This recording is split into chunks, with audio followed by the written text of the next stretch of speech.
welcome everyone to the next of these videos on Revelation. And if you missed the first one, here's a very abridged summary. We looked at the concept of God as Almighty and what that meant, which was that God is over every person and everything. And we saw that this is so encouraging for us as Christians, as those who love Him, because God is able to use any circumstance in a way that is good, in a way that makes us more like Him. If you think I'm only a preacher and don't practice what I preach, well, I had a good challenge on that, really, because a minute after producing that video, my printer broke down and I was very depressed. But then I realized, oh no, I can't be depressed because maybe God is going to use this for good. Anyway, the good news was that the printer is working again, and I was very happy. But anyway, let's look now at the second thought, which I think is very important for us to think about is, well, if God is almighty, what about the power of evil in general, or Satan specifically? Are they equally powerful? And what about compared to us? Is evil stronger than us? Does evil have a hold over us? And I want to start, before we look at three principles from the book of Revelation, I want to start by thinking a little bit about something us as Anglican Christians we know very well, which is the Lord's Prayer. And as you would know, Jesus taught this prayer to his followers, to his friends, and said, this here is a great model for prayer. Or in other words, he said, here are some guidelines which I want you to use as you conduct your prayer life. And we know the line, don't we, though? It says, lead us not into temptation, but deliver us from evil. And what I think is important to note from that line is that in the earlier lines, we rely on God for our daily bread. We rely on Him for forgiveness of sins. But here we see also we are to rely on Him for spiritual victory in all the spiritual battles of life. In other words, as Christians even, we need God's help if we're to overcome temptation or testing. And that's important, and I encourage you to keep using that in prayer, keep using that as a need that we have daily in many ways for us to overcome the evil one or evil in general. We need God's help.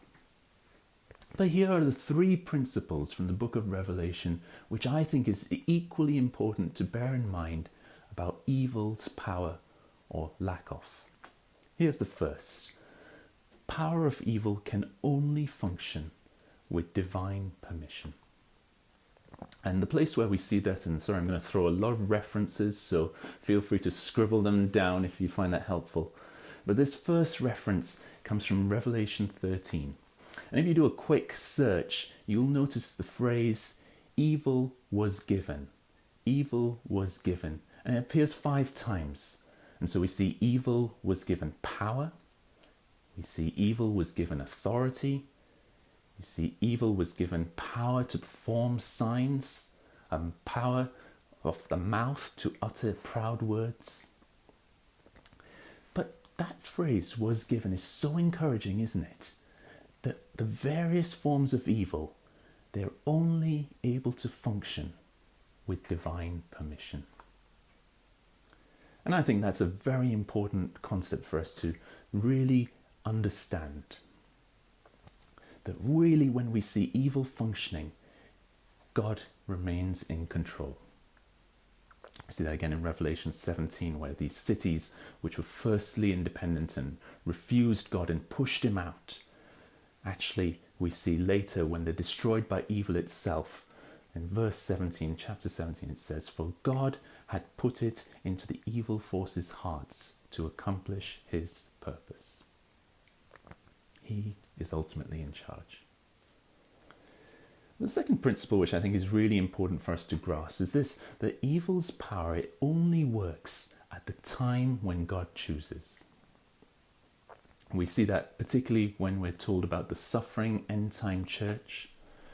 And we see really in Revelation 11 we're told that when this church had finished their testimony, in other words, when they had reached the aim of sharing the good news about Jesus, only then were the forces of evil able to bring suffering. Another encouraging principle, isn't it? That God is in control of the timing when evil can affect his church.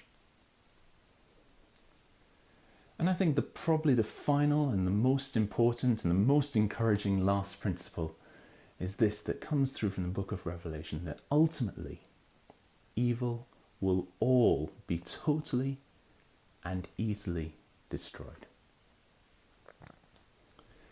We see really in the book of Revelation that most of evil is, or nearly all actually, derives its power and authority from an evil one. And this is Satan, described as a dragon too in some chapters. But that's important because if we can see Satan as tremendously powerful, then that must mean that evil too is powerful. And so here are two final references of the power or lack of Satan. The first comes from Revelation 20. And here this is describing a time when actually Satan is bound and he's hindered from deceiving people. And you would have thought that to bind Satan, the powerful being that he might be, you'd need some great force. Someone like God or Jesus will come and bind Satan. But we're told at the start of Revelation 20, an unnamed angel has the authority to resist Satan and to prevent him and bind him from deceiving the nations. How encouraging is that?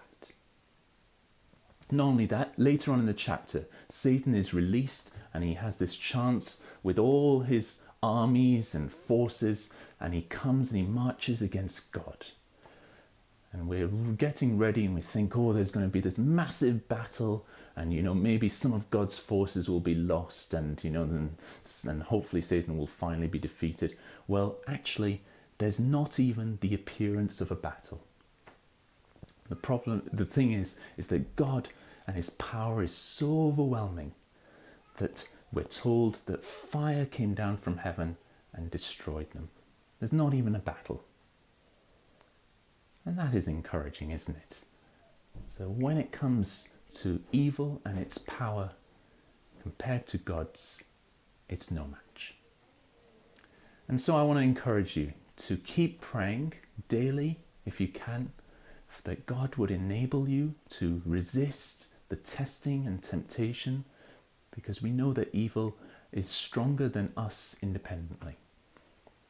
But I want to encourage you with these three principles from Revelation. Firstly, that power of evil can only function with divine permission. Secondly, that God has his hand on the timing. As we saw, the end time church, when they had finished their testimony, when they had done all that God had called them to do, when they had reached its aim, then did they suffer in certain ways.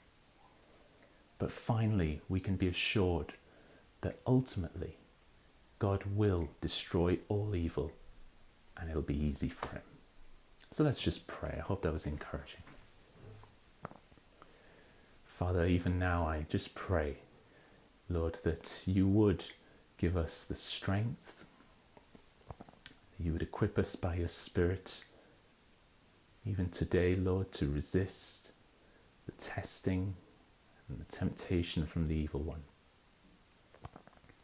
But Lord, I just pray that we would understand more of your power and authority over evil. Much like, Lord, what we thought about last week, where you can use all things for good purposes in our lives, even what the evil one might throw at us. So Lord, help us to boast in your power. Help us to be assured, Lord, that you are always at work to make us more like you. In Jesus' name.